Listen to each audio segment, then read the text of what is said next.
Hey guys, it's DudeConrad1 and welcome back to another video. You'll notice that we are back in the Witcher 3 Inspiration series, and this time we are in the city of Beauclair, which is in the Blood and Wine expansion for Witcher 3. If you guys were wondering, this is a fantastic expansion. I'd have to say this is one of the best expansions for a game that I have ever played. There is just so much extra things in this expansion. 30 hours of extra gameplay, not to mention the absolutely amazing map to explore and take inspiration from.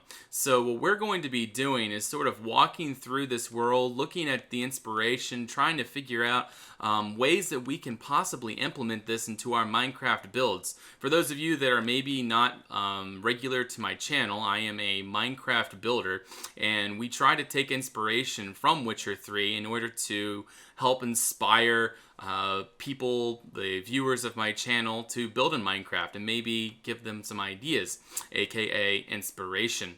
So what we are looking at is a Southern Italian style. Now the idea behind Blood and Wine is that the style is very fantasy. It's supposed to be very colorful, very beautiful, and absolutely just stunning to look at. Just like this explosion of color. That's the idea behind why and how they created this city of Beauclair. Now, the really cool thing that I want to touch upon, there's a lot of cool things that I want to touch upon, but starting out is we want to notice how organic everything is. It's not just like straight buildings. It's not just like everything is 90-degree angles. That's something that we have been really trying to work, or really trying to touch upon when we've been building the ConquestReforged lobby, is that everything is organic. Like there's no just straight anywhere. Everything is organic. There's ways to get everywhere. It's just really fantastic to explore. You know, it doesn't get boring because there's just everything is different around every corner. So being on the docks, this is the lake, I'm pretty sure. I'm not sure if this is a river or not. Let's see what this is. I am not fully sure. It looks like a lake. Yeah, it's a lake right here. So this would be just like maybe a place where they could fish. And then the main river that heads out of Toussaint, which is the land this is out there. And yes, there's a lot of question marks, but I've finished the main quest and everything in Blood and Wine. It's just a lot of miscellaneous, just completely useless locations to search through. So I will eventually get around to that. But yeah, so let's just go ahead. So we've talked about the docks. Actually, we haven't talked about the docks, but the docks are amazing. Like you'll notice that there's these ways to get down into the water. Let's go ahead and make our way down there really fast. So this is pretty interesting. There is a concrete/stone entrance into the water here. A little causeway that leads straight down into the water so that they can take the boats that may be up here and easily get them down there, or vice versa, get the boats from down there up to here, because maybe they want to transport it across to the other river over there or something of that sort. Who knows? Or maybe they want to put cargo down on the boats down there so that they can easily transport it across the lake to wherever the destination may be. But yeah, there's these archways like this, little places to put a little bit of storage. So we got some barrels, basically just a pile of riffraff right there, rope, nets, things of that sort, sticks and rubbish, just stuff like that. And we head along this way, and you'll notice that there's a lot of flowers, lots of beautification, and really cool things that really stand out and are eye-popping, just kind of like this beautiful color palette behind it. Lots of green, lots of vibrant colors, and that's what I love about this. Is I've always had a weakness for games that have really beautiful settings and stages to play the game on, like Oblivion 4. Yeah, Oblivion 4, Elder Scrolls 4, Oblivion. That land, Cyrodiil, was absolutely beautiful. But I mean, obviously not near as good graphics as this. Skyrim was beautiful in areas as well, but and even Witcher and Velen and Skellige have some beautiful places. But this is really unique. Like, it's just this really tropical, vibrant, cheerful environment, minus the war-torn areas. Now, the thing about Beauclair, it is built on top of an old elven city. So there was only basically one war that had taken place, is when the humans had originally battled the elves, or the Eldar, whatever they're called, and they took over this land. And so what happened is they built their palace and their city and such above the elven ruins. And so that is what the city is basically built on. So underneath, you can just imagine all the old elven stuff, going on down there. It's just really interesting to think about. And we'll probably touch on that once we get up to the Citadel, but we're probably not going to get that up to there in this video. Today, I just want to walk around the city part, the upper class part, middle class part, and just try to take in all the beautiful sights. So you'll notice that there are some scaffolding. So the idea is that there was a battle that had just taken place here, and so there's some scarring going on. And so there's some scaffolding up to repair some of the damage. So that's a good thing that you can place into your city environments, is maybe, just think of like maybe a natural disaster happened, maybe an earthquake happened, and maybe some of your houses have collapsed, and things of that nature. It's just ideas, or maybe there was a battle and maybe it's war-torn, but that's pretty self-explanatory. You can figure that out. And so right here we have another really interesting facade of a house. It's very beautiful. We got a lot of, looks like limestone, and then you have the red plaster all throughout to give it that nice contrast with the pink windows, or the purplish pink magenta, I'm pretty sure magenta window framing. That's really interesting. I really like these windows. That actually looks like a wooden shutter, but I really like the windows of this city. They're really nice. Again, we have another limestone. That's the type of stone that's used in these builds. Limestone is actually one of the most frequent stones that you can find in the earth. Limestone is pretty much the in-between stones, like between like a really hard stone, like basalt, and then you have like a really light stone, like say sand or something. That's not even stone, but then limestone is sort of like the in-between. So that's kind of what this is, a very light stone. It's easily polished and makes for a really good look. And maybe it's marble or quartz, who knows? But I think quartz would be a little bit whiter. So you'll also notice how going back to how organic the streets are, just look at this. Like, there's always interest in the roads. Like, you go up, you go down, you go left, you go right. There's never a straight path. It's always different directions, and it's really interesting because of that. You always feel like there's something going on, like there's a reason to explore around. You'll also notice that there's lights hanging up from above. Like, you'll have the poles in the middle, and you'll have the lights up above. That's the way that they can light up the streets at night and make it look really interesting. So let's go ahead and go into one of these shops and look at the interior. That should be something pretty interesting to see. So we go in. This is a herbalist, or a potion, an alchemist, I'm thinking. But this is where they would sell a whole bunch of different bottles or ingredients for alchemy and things of that sort. You come into here, you got the brewing stations, it would look like. It's got scale, lots of different details. Like, you'll see the brewing station right here. Just really interesting details that you guys could possibly add into your builds. Lots and lots of storage for the different ingredients, because that's a pretty important thing when you're an herbalist, is you want to have plenty of a selection. Because being an alchemy, there's not just one or two or three ingredients for, that people want to buy. They want to buy, like, it's so random. Like, you never know what they want to get for their alchemy. It could be the most random thing. And that's something I kind of want to say is, like, you got to have a lot of a selection if you're going to be a upper class alchemist. Or even a lower class, one way or the other, if you want to make any money. So in here we have a fireplace. Now the interesting thing about this is that it's mostly carved wood. Look how ornate and beautiful that is. It's really interesting. You have the fire down there, and it's like in an iron grating more or less, and then you have the stone, and the chimney would be behind that, which is really cool. Looks like a place where they would apply perfume with lots of rose petals. Kind of interesting there. Same thing over here. I'm kind of curious as to what these are. I mean, it kind of looks like a pleasure house if I'm not mistaken up here. It's very interesting. So we'll keep moving on from that. But as you can see, it's very detailed. Maybe you guys are noticing details that I'm not noticing at the time, but just, take it in. Maybe get some ideas. It's really, really cool stuff. So we're going to head back outside, and we're going to continue walking down the streets.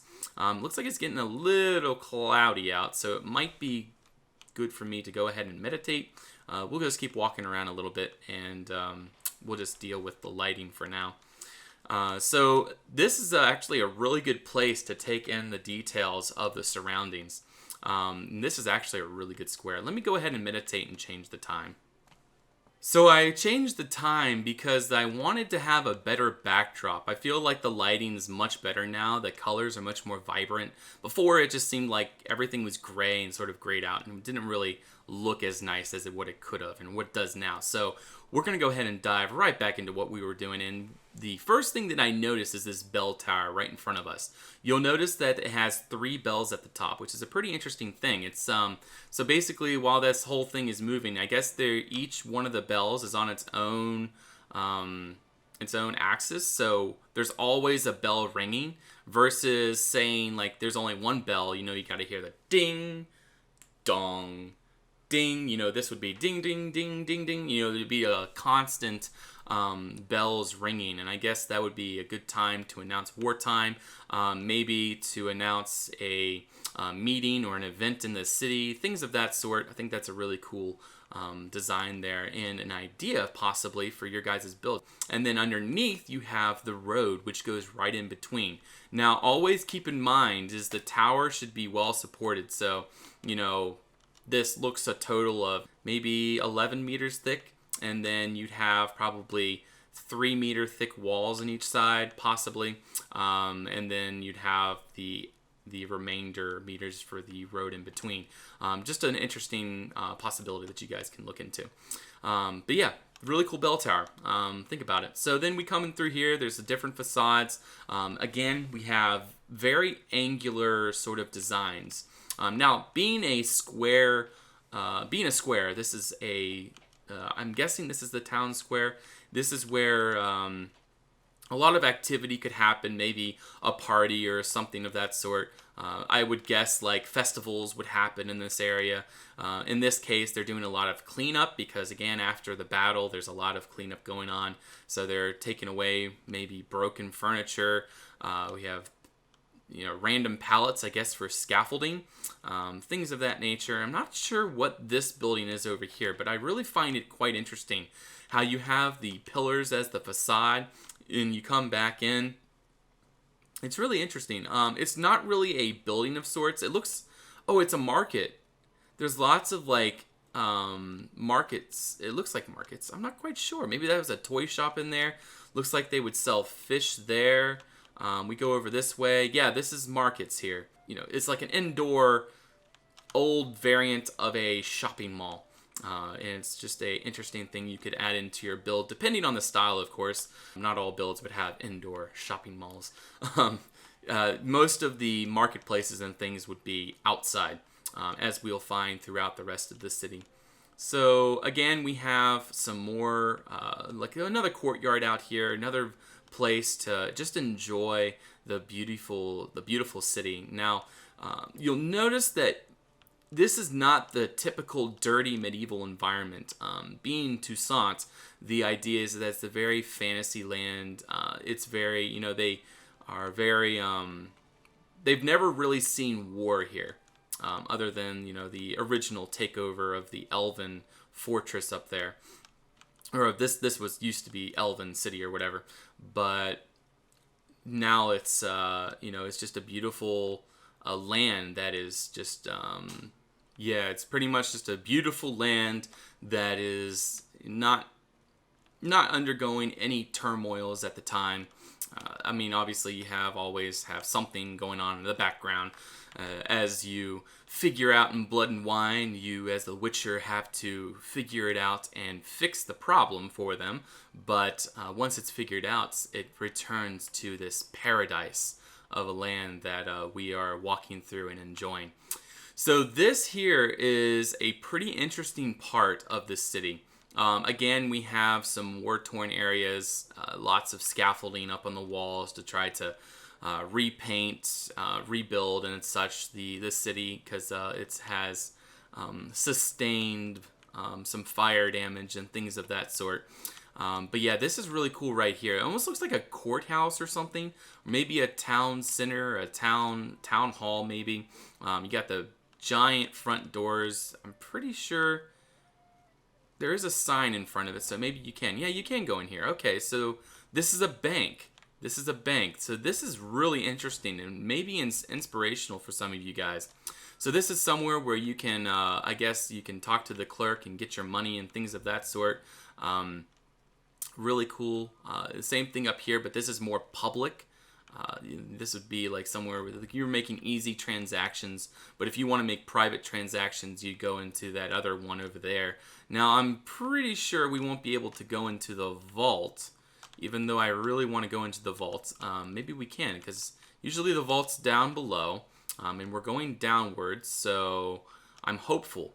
Okay, so this is the vault right here, it looks like. It's behind a cage door. You got a couple dwarves guarding the entrance.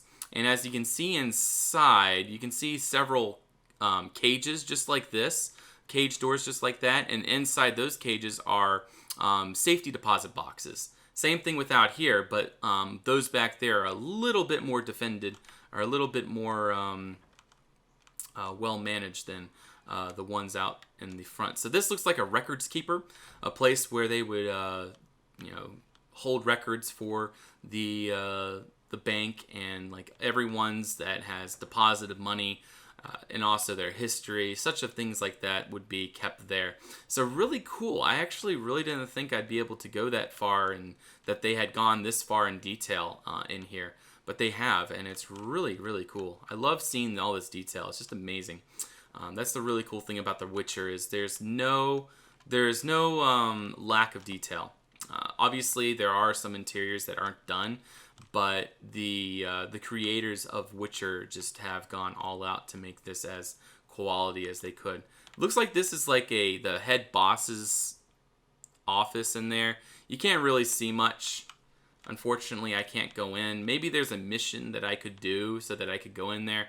I know that there is a third-person bot that you can fly around. Maybe I'll try to figure that out for the next video, but for right now, we're just going to continue walking around and seeing all the things that there is to see. Now, obviously, there are some repeating houses. Like that blue one we've definitely seen before. That red one we've seen before.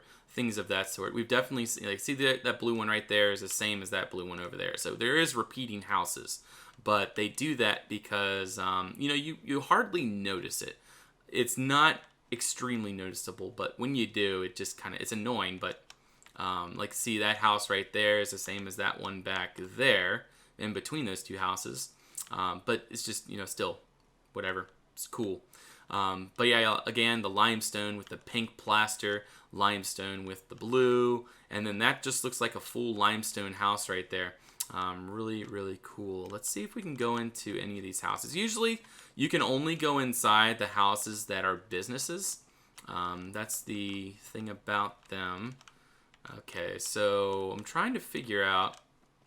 This is actually a really cool thing, like a covered porch area that, and there's like pots in here, so maybe the person that lives here really likes their garden. They have like a little garden outside, lots of flowers, lots of things, lots of potted plants on the walls surrounding.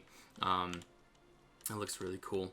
And you also see a lot of those wood things coming out from the wall. Like these are, I'm not quite sure what they're called, but it's like little jut outs where, maybe extra storage. Maybe there's like a bench inside where they can sit and enjoy the sunshine and read. That's kind of what those are for.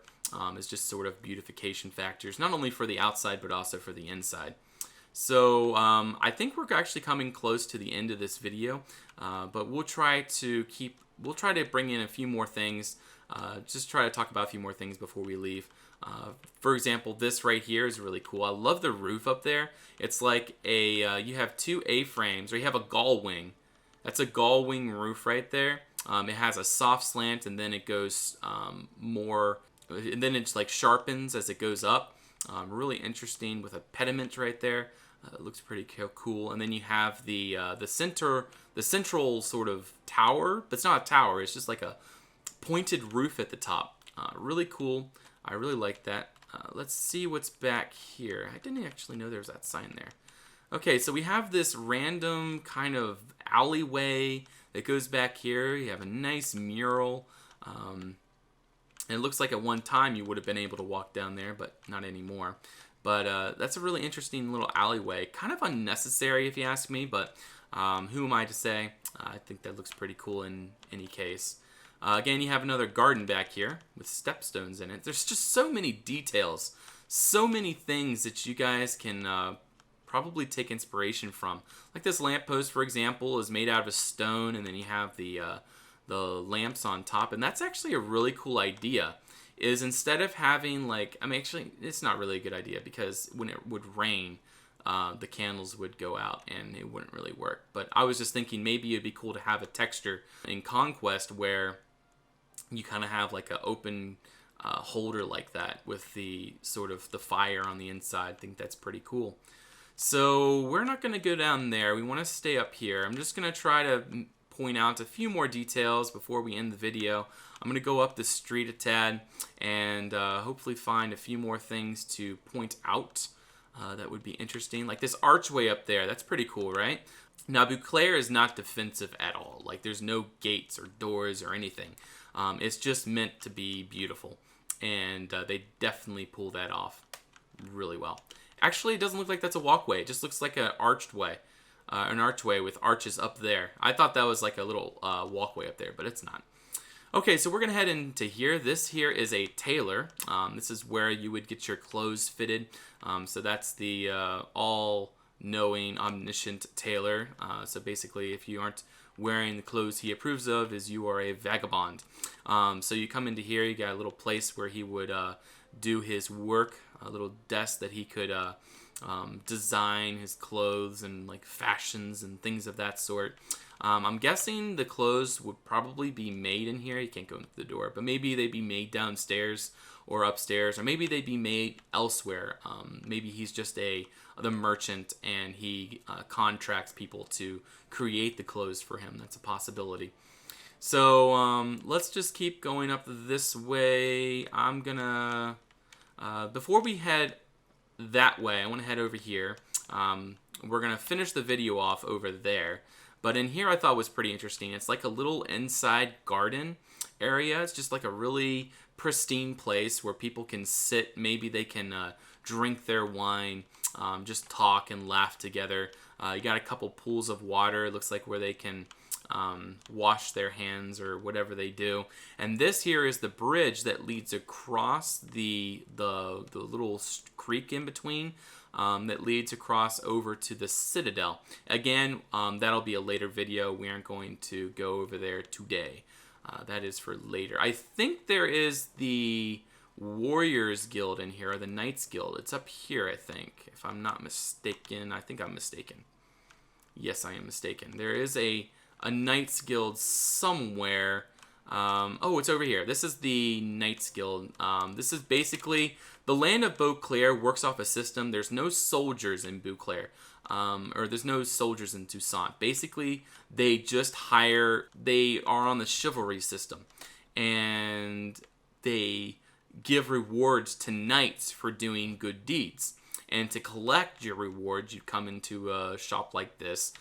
I guess you would give them like a list of the things you did, or maybe people would put in a good word for you, and then this guy right here would pay you. Either that, or he would also give out contracts for maybe there's monsters in the land, things of that sort. There's really not much in here, just a few weapons and things things like that. I guess there would be some bedding somewhere, but you can't go through any more doors in here. But yeah, I thought that would be a pretty cool thing to show off.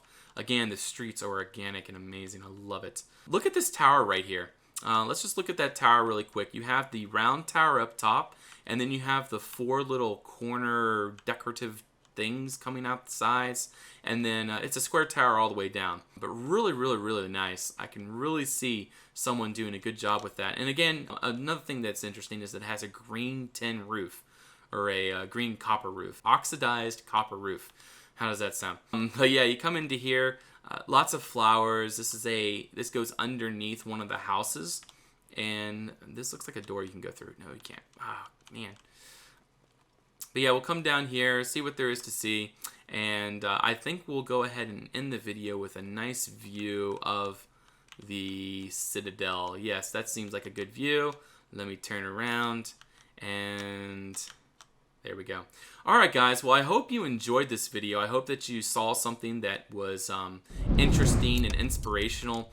There's so much that you guys can take away from playing Witcher, and maybe from watching this video you can take away. And there's just, I would suggest, if you guys haven't played Witcher, or maybe you have a computer that can play Witcher, I would sincerely suggest you guys buy the game and play it, because this is some great stuff here.